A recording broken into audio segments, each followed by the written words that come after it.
I want to talk about a hot topic that keeps coming up. If you've been around or you know anything about me, one of the biggest things that I preach about is how we develop our teams and how important that is to becoming positioned, to becoming the leader who really steps into the next level of her career. I have worked at the corporate level for several years, over 22 years. And my biggest successes came from developing the team. I had to get the work off of my own back and start disseminating it where it belonged. Now, here's the touchy piece of that. Sometimes we inherit team members who are pretty terrible. Sometimes we make a really bad hire. Now, I will do some more content around how to make the right hire, but nobody bats 1,000, right? So sometimes you're in a position where you've tried to work with a team member, you've tried to coach them, you've tried to train them, you've given them opportunities, and they just don't measure up. Regardless of their reason, they just don't measure up. And one of the things I used to say to some of the leaders that I had oversight to was, we have to hold people to a certain standard. And you will get what you're willing to tolerate.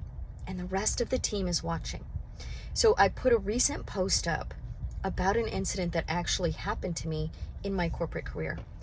I was working with a woman who was in a leadership position, and I don't know if she just didn't take it seriously or what the reason was. But what I do know was she developed a really poor attitude. She wasn't on board with team initiatives. She pushed back constantly, and then she stopped showing up to work on time. She called out a lot. And I will tell you, again, if anybody knows me, they know that the biggest thing for me is team and investing in your team and really getting to the root cause behind why somebody's not performing. Is it just skill? They don't have the ability to do it, or is it will? They're just not going to. And anybody who does not possess both of those, and skill can be trained, they don't make it. They just don't make it. And a strong leader assesses for that early and then moves those people out when they identify that they're not the right fit. It's a disservice to you, it's a disservice to your team, and it's a disservice to the employee to keep them there. So this woman, she was not making it through coaching and through mentorship. And so we had to move into a performance improvement plan. Now, I know what you're all thinking, and it's true. The industry has destroyed that term. When you hear performance improvement plan or PIP, the automatic response or belief is, oh, they're trying to get that person out by putting them on a PIP.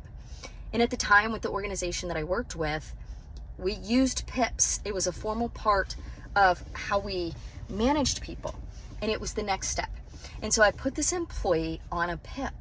And I was in the meeting with her with human resources in the room and started walking through it. And my approach is I ask them to be a part of their success. I ask them to help me create the plan alongside of them so that they can own it. And that has really worked for me in the past several times.